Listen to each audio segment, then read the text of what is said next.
Tí orúkọ mi ni Oluwabukola Atanda Abdulrafiu tí mo jẹ́ ẹni tí ó jáwé olúborí níbi ìdíje ẹ̀bùn kíkọ ìwé Literature Yorùbá tí ẹgbẹ́ Atelewo gbé kalẹ̀ fún ọdún 2025 ní ìlú Ibadan. Ìdíje náà ni ìdíje ẹ̀bùn ìwé kíkọ ti Atelewo, eléyìí tí a dá sílẹ̀ ní ọdún 2020 nígbà corona.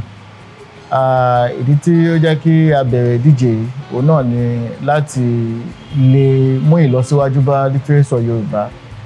Tí a bá ń gbọ́ nípa Literature Yorùbá, a máa pe àwọn orúkọ àwọn bàbá tí wọ́n ti dàgbà, àwọn eléyìí tí wọ́n sì sí láyé mọ́ náà. Ṣùgbọ́n kí wá ní á jẹ́ ipa tiwa gẹ́gẹ́ bí ọ̀dọ́ sí ìlọsíwájú Literature èdè Yorùbá.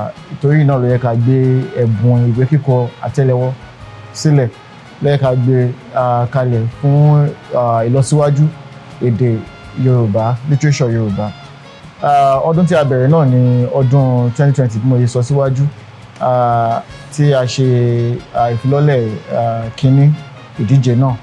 Nínú ìdíje náà, òun náà ni a ti ní ọ̀gbẹ́ni Mustapha Sherif tí orúkọ iṣẹ́ ń jẹ́ akọ̀dàn tí ó gbégbá orókè.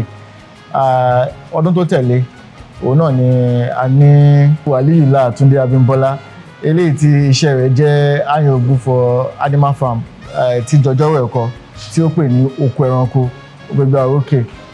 Ọdún kẹta, òun náà ni a ní Babatunde Shitu tí iṣẹ́ rẹ̀ ń jẹ́ Ladi tó jẹ́ Oríloníṣe, òun náà ló gbégbá orókè. Ní ọdún kẹrin, òun ni a ní Fatima Lukman, eléyìí tí iṣẹ́ rẹ̀ ń jẹ́ ọ̀rẹ́ àtàtà, ó jẹ́ ọlọ́rọ̀ gere. Ọdún mẹ́rin sẹ́yìn, òun náà ni a ti ń ṣe ìdíje yìí. Eléyìí ni ọdún karùn-ún tí a ṣe, tí a ti ṣe ẹ̀bùn rẹ̀ ní òní. Ẹni tí ó gbégbá orókè náà ni Oluwabukola Atanda Abdulrafiu, eléyìí tí iṣẹ́ rẹ̀ jẹ́ àkójọpọ̀ ewì tí ó pè ní Oríloníṣe. Ní ọdún tí a ti ń ṣe ìdíje yìí, a máa ń fún àwọn èèyàn ní owó, àwọn tí wọ́n bá gbégbá orókè. Tí a bá ní ẹni tó gbégbá orókè ní ẹ̀ka, bóyá ẹ̀ka ewì, a tún máa ní ẹni tó gbégbá orókè ní àwọn ẹ̀ka tó kù bí ẹ̀ka Oríloníṣe, ẹ̀ka àyàn ògbufọ̀ àti bẹ́ẹ̀ bẹ́ẹ̀ lọ, tí a sì máa ń fún àwọn náà ní ẹ̀bùn. Ṣùgbọ́n ní ọdún yìí, nítorí pé ó jẹ́ ayẹyẹ ọdún karùn-ún tí a ti dá ẹ̀bùn yìí sílẹ̀, òun náà ni a sọ pé a fẹ́ ẹni tí a gbégbá orókè kan ṣoṣo, òun náà ni a fẹ́. A sì fún ẹni náà ní mílíọ̀nù kan náírà gẹ́gẹ́ bí ẹ̀bùn. Àwọn Yorùbá bọ̀ wọ́n ní àti rán mú gángan kò ṣẹ̀yìn rẹ̀ kánná, tó ṣe bí òwe. Iṣẹ́ tí à ń ṣe ní ẹgbẹ́ Atelewo látàrí àtìlẹ́yìn àwọn kan ni ló yẹ ká máa rí iṣẹ́ ìgbéṣe. Pàápàá jùlọ fún ti ìdíje ẹ̀bùn Atelewo yìí, a dúpẹ́ pàtàkì lọ́wọ́ alàgbà Ọládélé Onílére fún àtìlẹ́yìn wọn pàtàkì fún ẹ̀bùn yìí. Wọ́n jẹ́ ọ̀kan lára àwọn tí wọ́n máa ń tì wá lẹ́yìn látàrí rírí owó ẹ̀bùn tí a máa ń fún àwọn tí ó gbégbá orókè. Bákan náà, a dúpẹ́ púpọ̀ lọ́wọ́ Professor Adeleke Adéẹ̀kọ́ fún àtìlẹ́yìn wọn látìgbà tí a ti bẹ̀rẹ̀ ìdíje ní ọdún 2020. Wọn kì í ṣaláì máa tì wá lẹ́yìn ní ọdọọdún. Bákan náà ni a dúpẹ́ púpọ̀ lọ́wọ́ Professor Àrìnpé Adéjùmọ̀ ní University of Ibadan. Wọ́n ti jẹ́ ọ̀kan lára àwọn tó dájọ́ ẹ̀bùn yìí sí ẹ̀yìn rí.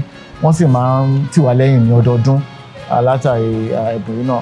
Bákan náà ni a dúpẹ́ lọ́wọ́ Bàbá Oyè Ọlátóyè fún àtìlẹ́yìn wọn. Bẹ́ẹ̀ ni a dúpẹ́ púpọ̀ lọ́wọ́ gbogbo àwọn tí wọ́n ti dájọ́ ẹ̀bùn yìí ní ọdún kan àbí ìkejì. Bí mo bá ṣe rántí máa ṣe pé orúkọ wọn, àwọn bíi alàgbà Kọ́lá Túnbọ̀sún, wọ́n ti jẹ́ ọ̀kan lára àwọn tó ti dájọ́ ẹ̀bùn yìí rí. Fọlákẹ́ Àrẹ̀mú, Màmá Modúpẹ́ àti bẹ́ẹ̀ bẹ́ẹ̀ lọ, wọ́n pọ̀ tí wọ́n ti dájọ́ ẹ̀bùn yìí. A dúpẹ́ púpọ̀ lọ́wọ́ wọn fún àtìlẹ́yìn. Àfojúsùn wa fún ọdún karùn-ún tó ń bọ̀, òun náà ni pé láti bẹ̀rẹ̀ sí tẹ àwọn iṣẹ́ jáde síta kí àwọn èèyàn bá fi lè máa rí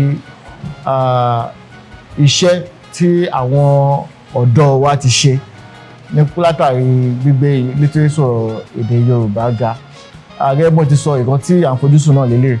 Tí a bá kà á méjì, ó ti lé ní 100 iṣẹ́ òní a ti gbà látàrí ìdíje lágbàdá ti bẹ̀rẹ̀ ní ọdún 2020.